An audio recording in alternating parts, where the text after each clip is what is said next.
کیا جن اور فرشتے فوت ہوتے ہیں؟ الحمدللہ والصلاۃ والسلام علی رسول اللہ۔ سوال کیا گیا ہے کیا جن اور فرشتے فوت ہوتے ہیں، انہیں دفن کہاں کیا جاتا ہے اور کیا ان کی نماز جنازہ بھی پڑھی جاتی ہے؟ ان میں سے ہر ایک کی عمر کتنی ہے؟ رہنمائی فرما دیں۔ الجواب بعون الوہاب۔ فرمانے باری تعالیٰ ہے، زمین پر جو بھی ہیں وہ فنا ہونے والے ہیں، صرف آپ کے رب کا چہرہ باقی رہے گا جو کہ عظمت اور عزت والا ہے۔ سورۃ الرحمن آیت نمبر 26 اور 27۔ ابن کثیر رحمہ اللہ بیان کرتے ہیں، اللہ تعالیٰ نے بیان کیا ہے کہ زمین والے سب کے سب عن قریب جانے والے ہیں اور وہ ختم ہو جائیں گے، اور اسی طرح آسمان والے بھی سوائے ان کے جنہیں اللہ تعالیٰ چاہے گا، اور اللہ تعالیٰ کے عزت والے چہرے کے سوا کوئی بھی باقی نہیں رہے گا، کیونکہ اللہ سبحانہ و تعالیٰ بلند اور پاک ہے جسے موت نہیں آئے گی، بلکہ وہ حی اور زندہ ہے اور کبھی بھی اسے موت نہیں آئے گی۔ ریفرنس کے لیے دیکھیے تفسیر القرآن العظیم جلد نمبر 4 صفحہ نمبر 273۔ امام بخاری اور امام مسلم رحمہم اللہ نے ابن عباس رضی اللہ عنہما سے روایت بیان کی ہے۔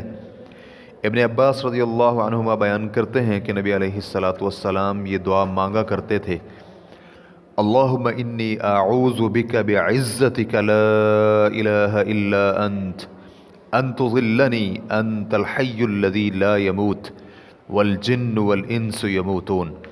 اے اللہ، میں تیری عزت کے ساتھ پناہ مانگتا ہوں، تیرے سوا کوئی معبود برحق نہیں کہ تو مجھے گمراہ کر دے۔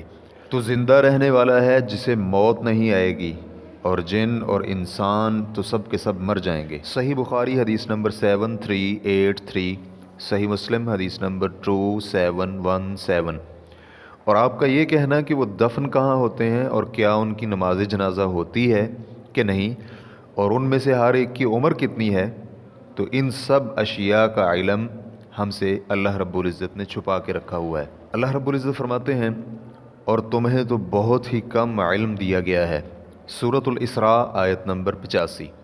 تو ایک مسلمان شخص کے ذمہ واجب یہ ہے کہ وہ اس چیز کو تلاش کرے اور کوشش کرے جس میں اس کا کوئی فائدہ ہو۔ اللہ تعالیٰ کے اسماء و صفات کا علم اور اللہ تعالیٰ کی معرفت اور جو کچھ اس پر اعتقادات ہیں انہیں تلاش کرے، اور ان کا علم اور ان احکام شرعیہ کا علم حاصل کرے، اور ان چیزوں کی گہرائی میں جانے کی کوشش نہ کرے، اور نہ ہی اس کی گہرائی میں جائے جسے اس کے علم کا مکلف نہیں بنایا گیا، اور نہ ہی ایسی چیزوں کے پیچھے پڑے جن کا کوئی فائدہ نہیں ہے۔ اللہ رب العزت سے دعا ہے کہ وہ ہمیں نفع مند علم اور صالح عمل کرنے کی توفیق عطا فرمائے، آمین۔ وآخر دعوانا ان الحمد للہ رب العالمین۔ اسلام کیو اے ریکارڈنگز، مؤسسۃ الشیخ محمد صالح المنجد، المملکۃ العربیۃ السعودیہ، فتویٰ نمبر 26071۔ والسلام علیکم ورحمۃ اللہ وبرکاتہ۔